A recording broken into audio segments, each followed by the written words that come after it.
Hello, నేను మీ doctor Sahithi Salguti, chief consultant Yashas Netralaya. ఈరోజు మనం డిస్కస్ చేసే topic what are the best food for eye health. ఇది చాలా కామన్ క్వశ్చన్ అండి. ఐ హెల్త్ బాగుండడానికి ఏం తినాలి మేడం, పిల్లలకి ఏం పెట్టాలి, మేమేం తినాలి అనేది. సో మనం ఈరోజు అది ఇన్ డీటెయిల్ డిస్కస్ చేసుకుందాం.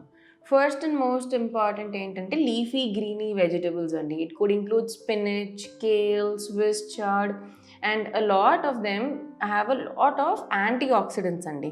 సో ఈ యాంటీఆక్సిడెంట్స్ వల్ల ఏంటి అంటే మనకి ఏజ్ రిలేటెడ్ మ్యాక్యులర్ డీజనరేషన్ కానివ్వండి, డ్రై ఐస్ కానివ్వండి, గుడ్ ఐ గ్రోత్ కానివ్వండి, ఇవన్నీ కంట్రోల్ ఉంటుంది. Next is carrots. It's very heavily rich in vitamin A or beta carotene. So దీనివల్ల ఏంటి అని అంటే మనకి కావాల్సిన విజన్, ఆప్టికల్ క్వాలిటీ చాలా బాగుంటుంది. Next is citrus fruits. Vitamin C ఇవన్నీతో పాటు మనకి యాంటీ ఆక్సిడెంట్స్ అవన్నీ చాలా హెవీలీ రిచ్ ఉంటాయి.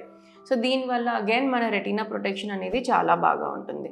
బెర్రీస్, బ్లూబెర్రీస్, స్ట్రాబెర్రీస్ ఇవన్నీ కూడా very heavily rich in lutein, zeaxanthin, antioxidants. So again dry eyes, retina హెల్తీగా ఉండడం, కార్నియా హెల్తీగా ఉండడం అనేది మనకి దీంతో బాగా మెయింటైన్ అవుతుంది. Another most important but this is for non vegetarians is fish అండి. Heavily rich in omega 3 fatty acids. So దీనివల్ల ఏంటి అంటే ఓవరాల్ హైడ్రేషన్, ఓవరాల్ నరిష్మెంట్ అనేది చాలా బాగుంటుంది.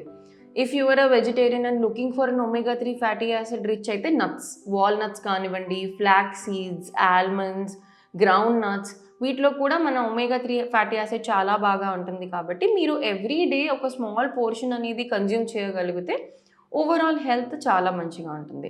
సెకండ్ థింగ్ ఈజ్ మన సీరియల్స్ అండి. Wheat, quinoa, brown rice. దీనిలో ఏంటి అని అంటే వైటమిన్ ఈతో పాటు మనకి జింక్, మినరల్స్ ఎక్కువగా ఉంటాయి. So again this is very healthy for your eyes. Next is eggs. So ఎగ్స్లో ఈ zeaxanthin, lutein, zinc, vitamin E చాలా హెవీలీ ఎన్రిచ్డ్ ఉంటాయి with omega 3 fatty acids. So egg అనేది పర్ డే తీసుకున్నట్టయితే మనకు almost 10% of whatever content we need మనం consume చేస్తున్నట్టు. Whole grains ఇందాక నేను చెప్పినట్టు కొంచెము స్టీమ్ చేసి దాని తర్వాత కుక్ చేసినట్టయితే ఆ ప్రాపర్టీస్ ఎక్కువ రీటైన్ అవుతాయండి. Next is legumes.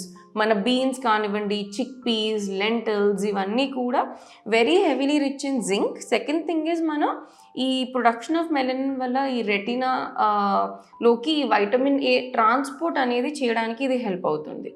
Next is colourful vegetables. ఈ బెల్ పెప్పర్స్ కానివ్వండి, టొమాటోస్, కార్న్ మన వైటమిన్ ఏ, సిఈతోని హెవీలీ ఎన్రిచ్డ్ ఉంటాయండి. సో ఇవి ఏది చెప్పినా ఐఎమ్ షూర్ మీరు ఒక డైలీ పోర్షన్లో తీసుకుంటూనే ఉండుంటారు. బట్ ఇవి మనం రెగ్యులర్గా ఒక పోర్షన్ కంట్రోల్లో తీసుకున్నట్టయితే ఇవన్నీ ఇంక్లూడ్ చేసి మన ఫుడ్ ఉంటే మన ఐ హెల్త్ అనేది రీటైన్మెంట్కి చాలా బాగుంటుంది.